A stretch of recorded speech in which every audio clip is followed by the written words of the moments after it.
All units, maintain grid pattern. Police officers weren't just solving a crime. They were the target. Watch your step, visibility low. Decades later, a kind, elderly couple reconnects after 40 years and were buried alive, found still hugging each other. 2 cases of unimaginable cruelty reopened from the Dark Docket. The man who would bring Britain's police force to its knees began life not as a monster, but as a ghost.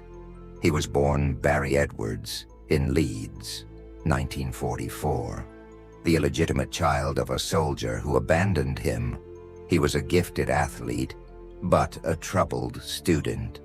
His name changed to Prudome when his mother remarried. He built a life as a proficient electrician, marrying Gillian Wilson and having 2 children. But in 1977, while he was working in Saudi Arabia, his life collapsed. He received a Dear John letter. His wife was leaving him and had emptied their joint bank account. This betrayal, combined with his mother's earlier drowning, transformed him into a cold and irritable man. He found a dark passion in firearms and had even enlisted in an elite military unit, the 23rd Air Service. In January 1982, he was arrested for a savage assault. After posting bail, he failed to appear in court. His new girlfriend left him. Alone, facing prison, and mentally deteriorating, Prudome left home, armed and unwell. He would never return. June 17th, 1982.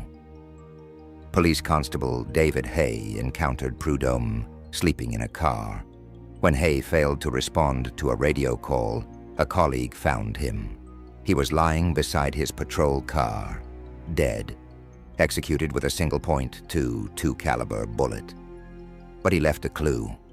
On his clipboard, Prudome had given a fake name, but his real date of birth. Prudome's car was found burned out. Days later, he broke into the home of George and Sylvia Luckett. He tied the terrified couple together and shot them both in the head. George died instantly. Miraculously, Sylvia survived, managing to crawl for help, though she was left with permanent brain damage.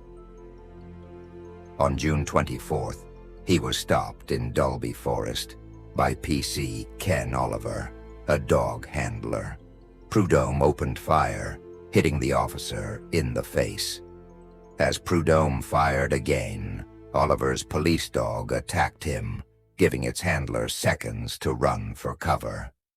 PC Oliver was shot 7 times and miraculously survived, as did his courageous dog. The largest armed police operation in British history was now underway. 1,000 officers and RAF helicopters descended on the forest, but Prudome, using his military survival skills, had vanished. The break came on June 28th. An officer found Prudome's old assault warrant, matching the date of birth PC Hay had written down. At his home, police found his Bible, a heavily annotated survival manual, No Need to Die, by Eddie McGee. That same afternoon, Prudome murdered again. He shot Sergeant David Winter at point-blank range in Old Malton. Desperate, police welcomed help from the author himself. Eddie McGee, an SAS veteran, volunteered to track the man who studied his book. On July 3rd, Prudome took the Johnson family hostage. A strange rapport developed. He watched himself on the news, learned McGee was hunting him, and confessed to everything. He ate a last supper, vowing he'd never be taken alive. He left and set a false trail, hiding in a shelter just 100 yards from the police headquarters. But he made one mistake. At 7:30 a.m., Eddie McGee noticed it, a patch of brambles where the morning dew had been brushed off. "He's right there," McGee motioned to the officers. "We got him." Armed police surrounded the hideout. They called for surrender. There was no response. Then, a single gunshot fired from inside the shelter. Officers returned fire, ending the 17-day reign of terror. The phantom of the forest was dead. Our second file opens not on a manhunt, but on a reunion. In 2000, Carol, a customer service rep, received a routine call. The caller was Reggie Sumner, her high school sweetheart from 40 years prior. Both their lives had been marked by hardship. Reggie was a Navy veteran, severely wounded in Vietnam. Carol's life was even more tragic. In 1987, her abusive second husband shot her multiple times, an attack witnessed by her 10-year-old daughter. She survived, but was left permanently disabled. Worse, a blood transfusion from that attack infected her with hepatitis C, leading to a long battle with liver cancer. This chance reunion was a miracle. They married in 2001.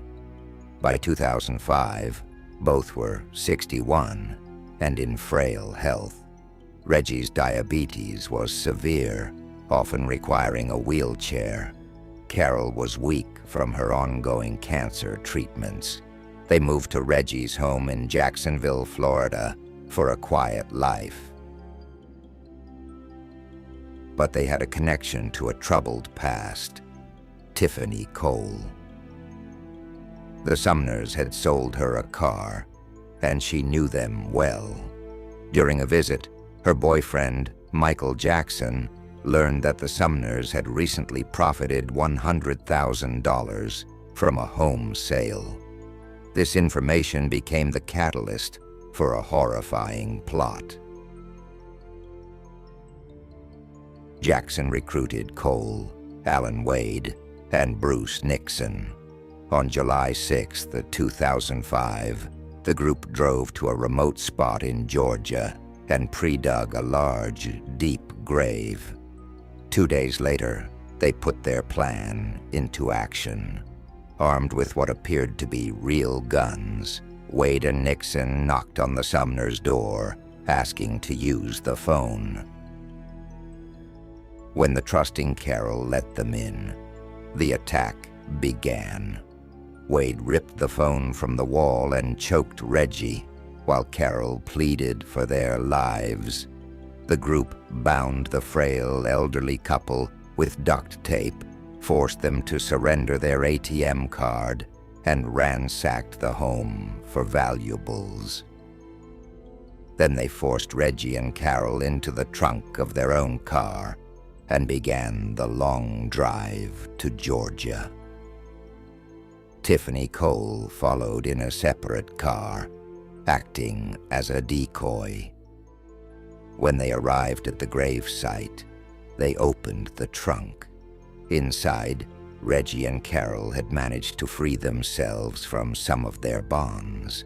They were found embracing each other, hugging and praying to God. The perpetrators forced the Sumners to reveal their PIN numbers. Despite getting the information they wanted, Jackson and Wade proceeded. They threw the blindfolded, helpless couple into the pre-dug grave and began burying them alive.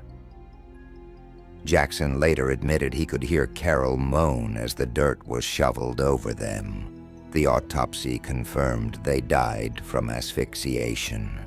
When their bodies were found, they had died. still hugging each other. That same night, the group began withdrawing money. They returned to the Sumners' home to steal their computer. Surveillance photos captured them at ATMs, and other photos showed Cole, Jackson, and Wade celebrating in a limousine, posing with large amounts of cash. Carol's daughter, Rhonda, filed a missing person report after finding her parents' home abandoned, with food still on the stove. The case broke when Michael Jackson, posing as Reggie, actually called the detective to get help accessing the bank account. The detective, immediately suspicious, used cell phone and rental car GPS data to track the group. On July 15th, police arrested Cole, Jackson, and Wade at a hotel. They found the victims' driver's licenses, credit cards, and checkbook in the room. Bruce Nixon was arrested separately and led authorities to the grave. Nixon pleaded guilty and received 45 years. Alan Wade and Michael Jackson were both found guilty and sentenced to death. Tiffany Cole, the woman the Sumners had trusted, was also found guilty and sentenced to death. A tragic end to a love story reopened from the Dark Docket